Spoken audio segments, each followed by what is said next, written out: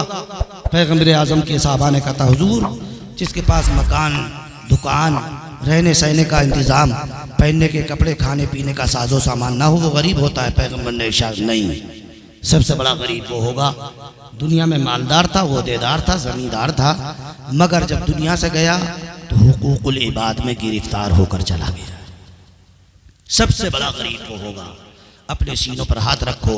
फिर पैगंबर आज़म ने खड़े होकर कहा था, ऐ मेरे गुलामों, तुम्हें इसलिए बुलाया है, अगर मेरे ऊपर तुम में से किसी का कोई हक हो तो वो खड़ा हो जाए, अपना हक मांग ले, मैं उसका हक दे दूं। मैं ये चाहता हूँ अपने रब से मुलाकात करूँ तो इस हाल में मुलाकात करूँ, मेरे ऊपर किसी बंदे का कोई हक ना हो। नबी पर किसी का कोई हक नहीं था, मगर मेरा पैगंबर ये बताना चाहता था, लोगों दुनिया से सबको जाना है, जब जाओ तो इस हाल में जाना कि तुम्हारे ऊपर किसी का कोई हक ना हो, वरना याद रखना जब दुनिया से जाओगे हुकूकुल इबाद में गिरफ्तार होकर, तो वहाँ ये ज़मीन है, ये जायदाद है, ये पैसे, ये सोना, ये चांदी कुछ नहीं। अल्लाह के पैगंबर कहते हैं, हुकूकुल इबाद में गिरफ्तार होकर गए होगे, अहले हुकूक आ जाएंगे, वो रब की बारगाह में कहेंगे, मौला, कोई कहेगा किसी ने चाटा मारा, कोई कहेगा मुझे गालियाँ दी, कोई कहेगा मेरी ज़मीन बालिश पर ज़मीन पर कब्जा किया। आखिरकार फैसला ये होगा, रब कहेगा, फरिश्तों इस मालदार की नेकियां शुमार करो, नेकियां मेरे गरीब बंदों को दे दो, उनके गुनाह उठाओ, इसके ऊपर लाद दो, फैसला होगा। परवरदिगार इरशाद फरमाएगा,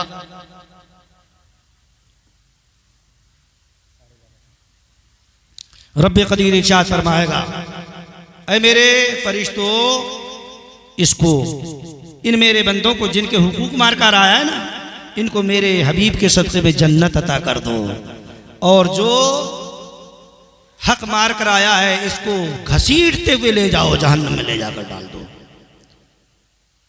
हजरत की तरफ से इजाजत है, 15 मिनट का वक्त और है, जरा दुरूद शरीफ सुनाएं।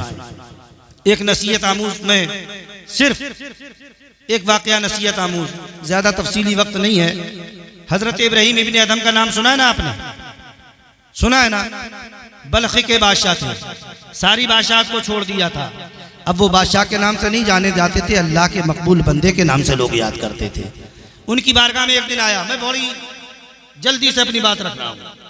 इब्राहीम इब्ने अदम की बारगाह में एक आदमी आया, कहने लगा, इब्राहीम अल्लाह के वली, मैं बहुत बड़ा गुनाहगार हूँ, आदी हो चुका हूँ। और जब आदमी आदत पड़ जाती है ना तो आदत नहीं छूटती आसानी से। कहना गुनाहों का आदी हो चुका हूँ। कहता है आप के पास इसलिए आया हूँ कि आप मुझे कोई इलाज बता दें कि मैं गुनाह भी करता रहूं और कब्र में जाऊं तो अजाब ना हो, हश्र में जाऊं तो पिटाई ना हो, हिसाबो किताब के बाद जहन्नम में जाना ना पड़े, जन्नत मिल जाए। हमारा भी मिजाज यही है ना, नमाजों को छोड़ते रहें, लोगों का दिल दुखाते रहें, हक मारते रहें, जिसकी लाठी उसकी भैंस, जो चाहें वो करें, सीने पर हाथ रखें और फिर सोचें इमाम साहब के पास आकर कहने वाले, मौलाना हमें मुसलमान नहीं समझते। मैं कहता हूं मुझसे मत पूछ, चल 1497 साल पहले पैगंबर आजम की बारगाह में चलते, वो पैगंबर आज़म इरशाद फरमाते हैं, अल मुस्लिमु मन सलिम अल मुस्लिमु मिन लिसानिही व यदिही। मुसलमान सही मानों में वही होता है, पैगंबर की जुबान मुक़द्दसा से निकले हुए कलमे हैं। सही मानों में मुसलमान उसे कहते हैं जिसकी जुबान से, जिसके हाथों से दूसरे मुसलमान सलामत रहें। तुम इतने अच्छे मुसलमान हो, हम इतने अच्छे मुसलमान हैं, हमारी जुबानों से तो सगा बाप महफूज नहीं है, सगी माँ महफूज नहीं है, रिश्तेदार परेशान, बड़े भाई का अदब नहीं, छोटों का ख्याल नहीं। उसी रसूल ने कहा, मल्लम यरहम सगीरना वलम युक़िर कबीरना फलैसा मिन्ना। जो बड़ा होकर छोटों पर शफकत ना करे, छोटा होकर बड़ों का अदब ना करे, वो हमारे तरीके से निकल चुका है। तो पैगंबर तो कहे मुसलमान उसे कहते हैं जिसकी जुबान से, जिसके हाथों से मुसलमान सलामत रहे। हमारा मिजाज ये है, गुनाह भी करें और जन्नत मिल जाए। और वो लोग याद रखें और वो वाइज भी याद रखें। इमाम गजाली ने कहा, जिन बस्तियों में ऐसे लोग रहते हों, सिर्फ बशारतें सुनाते हों या सिर्फ डर सुनाते हों, उन बस्तियों में अब शैतान को आने की जरूरत नहीं है, उनका काम ये मुकर्रिरीन कर रहे हैं। सिर्फ बशारतें सुनाएं फुलाएं, हमारी आवाम को भी यही पसंद है। उन्हीं के नजराने, उन्हीं को पैसे, उन्हीं की आओ भगत, और जो सही मानों में पैगाम सुनाए। हाल ये हो चुका है यार, ये तकरीरें तो सब हमारे खिलाफ, हमारी मस्जिद का इमाम हमारे खिलाफ तकरीरें हो रही हैं। तो मुझे कहने दो, ये मस्जिद मेरे या तेरे बाप की नहीं है, ये मुसल्ला मुस्तफा का है। मुस्तफा के मुसल्ले पर हक बात नहीं होगी, तेरे बाप के घर होगी। एक दरवाजा बंद होता है तो 1000 खुलते हैं। इब्राहिम की बारगाह में आने वाला कहता है, बहुत गुनहगार हूं, सारे गुनाह मेरे अंदर हैं, आदत हो चुकी, छोड़ूंगा नहीं, इलाज कराने आया हूं, दवा लेने।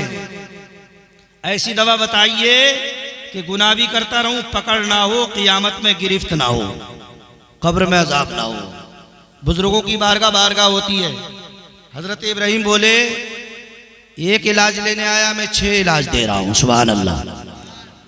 उन्हीं के सदक़े में मैं तुमसे भी कह रहा हूं, जो ये मिजाज रखता हो कि गुनाह छोड़ेंगे नहीं, मैं कहता हूं उन्हीं के सदक़े में, उन्हीं की बोली बोलकर करो तुम भी गुनाह।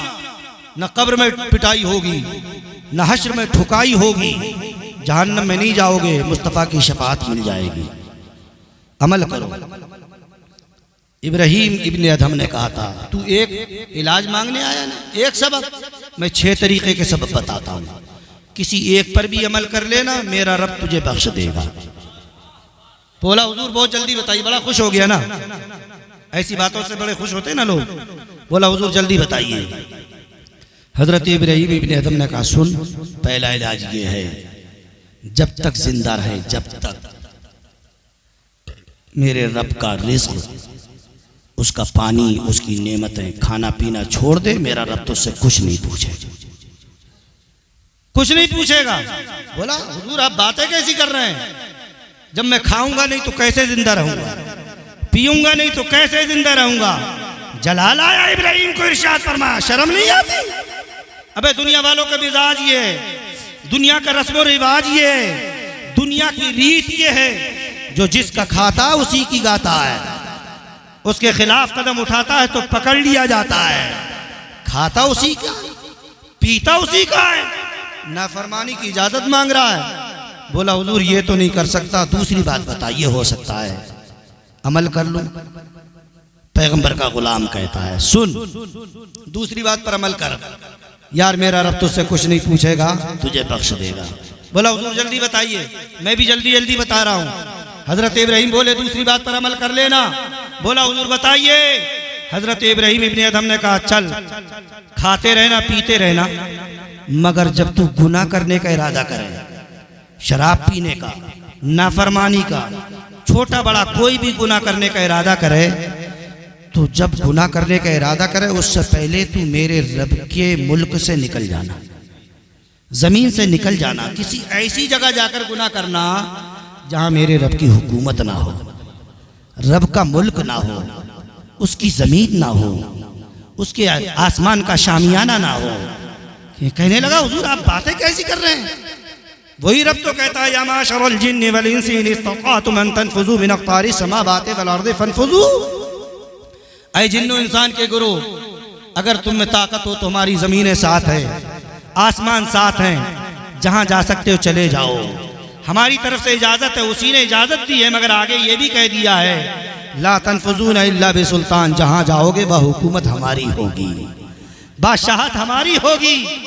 तो वो शख्स बोला हुजूर आप क्या कह रहे हैं? पहली बात तो मुझे ताकत नहीं, और अगर आसमानों में भी चला जाऊंगा तो हुकूमत तो उसी की है, जमीन के किसी गोशे में चला जाऊंगा हुकूमत तो उसी की है। हजरत इब्राहीम कहने लगे मुझे मालूम है तू इस पर भी अमल ना कर सकेगा, उसकी बादशाह से बाहर नहीं जा सकेगा। इरशाद फरमाया अच्छा तीसरी बात पर अमल कर ले, हो सकता है बच जाए। बोला हुजूर जल्दी बताइए, गौर से सुनो प्यारे। हजरत इब्राहीम ने कहा तीसरी बात सुन। कहने लगा बताइए हुजूर। हजरत इब्राहीम इब्ने अदम ने कहा था बुजुर्गों की नसीहतें भी अजीब होती है।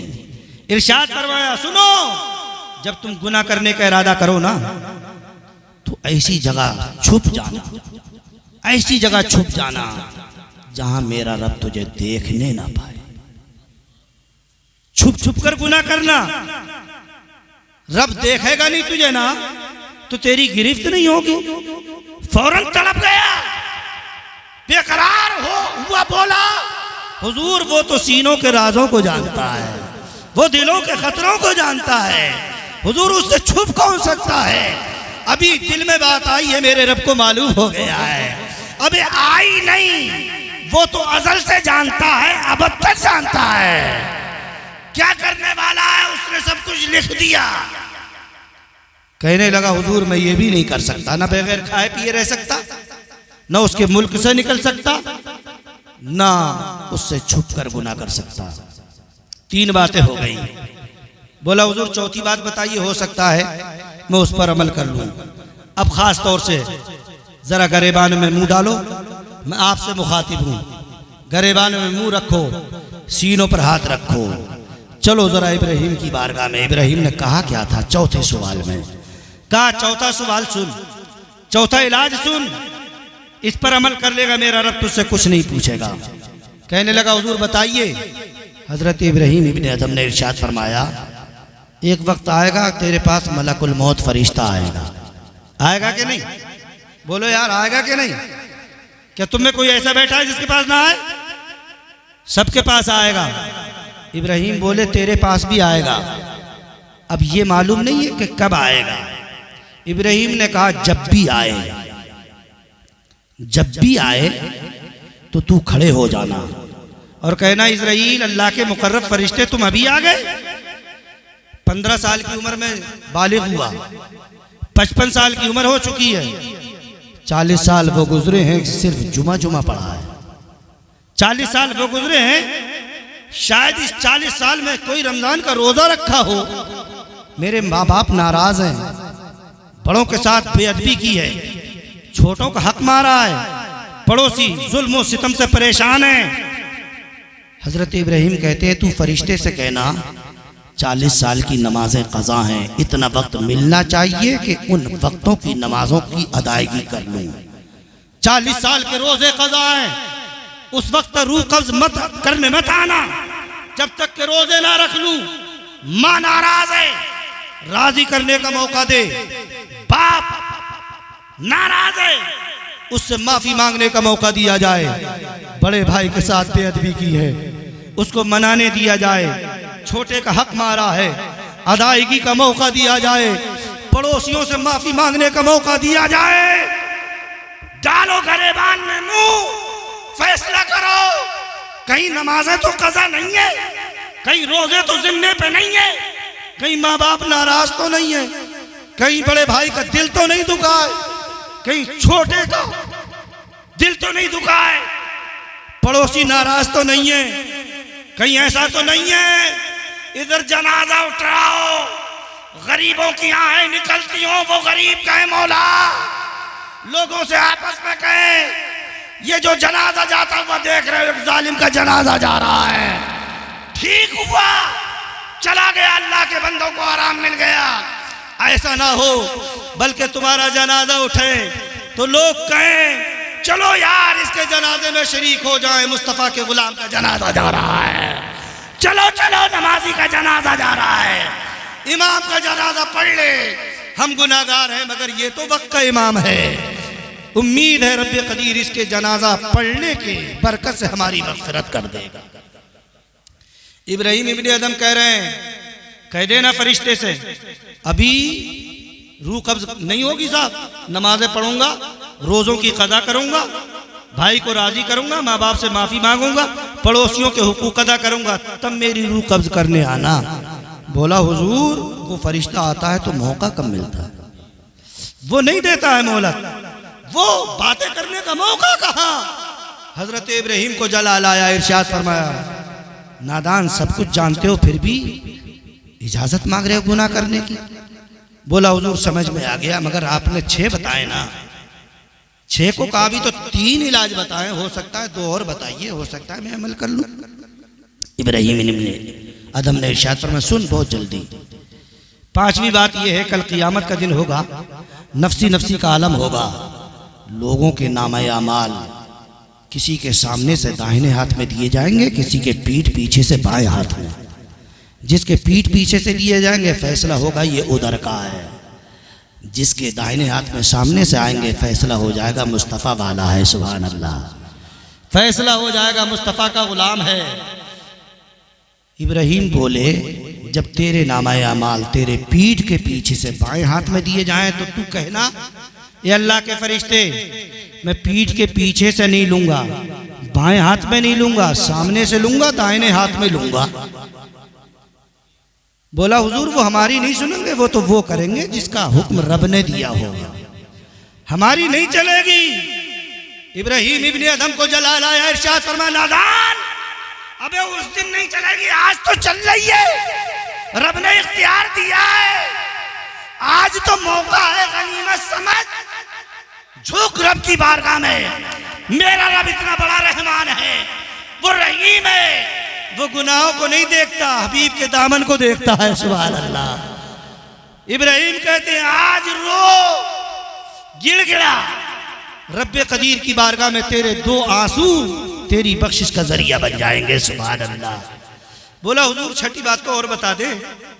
इब्राहीम ने इरशाद हाँ वो भी सुन ले, अब आखिरी फैसला होगा, हिसाब व किताब होने के बाद कुछ इधर जाएंगे कुछ इधर जाएंगे, कुछ जन्नत वाले होंगे कुछ जहन्नम वाले होंगे, तेरे बारे में फैसला हो।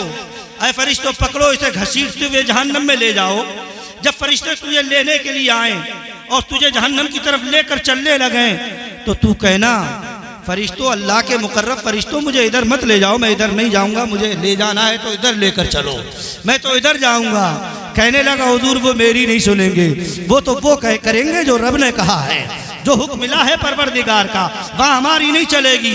अल्लाह अकबर। हजरत इब्राहीम को जलाल आया, इरशाद फरमाया नादान तूने एक तरीके का इलाज मांगा था, मैंने तो 6 तरीके का इलाज बता दिया, एक पर अमल ना कर सका, अब बता तुझे करना क्या है। अल्लाह अकबर। इतना कहना था, इब्राहीम के कदमों पे गिरा, इधर वो कदमों पे गिरा, आंखों में आंसू थे, उधर अल्लाह के मकबूल बंदे इब्राहीम के हाथ रब की बारगाह में उठे। इब्राहीम बोले ऐ मौला यहाँ तक लाना मेरा काम था, इसका दिल बदलना तेरा काम है। इब्राहीम कह रहे हैं मेरे मौला यहाँ तक लाना तेरे बंदे का काम है, ऐ परवरदिगार इसके गुनाहों को ना देख, ऐ मेरे मौला तू अपने हबीब के दामन को देख ले।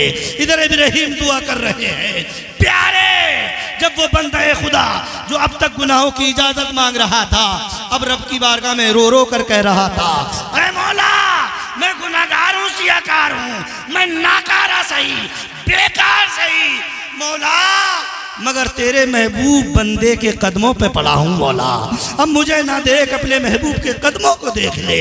ऐ परवरदिगार तेरे महबूब बंदे के कदमों में पड़ा हूँ। अल्लाह अकबर। ऐसे लोगों के लिए आवाज आती है ऐ फरिश्तों गवाह हो जाओ, बंदा होकर जब हमारी बारगाह में आकर सच्चे दिल से तौबा कर रहा है तो हमने खुदा होकर उसको माफ कर दिया है। जरूरत है प्यारे इस बात की, गुनाहगार सही सियाकार सही, रो करते देखो रब की बारगाह में, सच्चे दिल से तौबा करके तो देखो, वो तो परवरदिगार तुम्हारा ऐसा रहमान और रहीम है। वो रब्बे कदीर अपने बंदों से कहता है, मेरे बंदो ला तकनतू मिन रहमतिल्लाह, अल्लाह की रहमत से ना उम्मीद मत हो जाना। रब की बारगाह में आओ तो सही। बड़े बड़े गुनाहगार आपको अल्लाह वालों के तज़किरे मिलेंगे, उनके वाक़ियात मिलेंगे, बड़े बड़े गुनाहगार थे, मगर जब तौबा की है ना तो अब गुनाहगार नहीं, दूसरों के लिए मिशले राह बन चुके थे, दूसरों के लिए हिदायत का जरिया बन चुके थे, दूसरों के लिए हिदायत का ऐसा जरिया बने, हिदायत का ऐसा चश्मा बने हैं। आज रहती दुनिया उन्हें याद कर रही है और इंशाअल्लाह सुबह क़ियामत तक उनको याद किया जाएगा।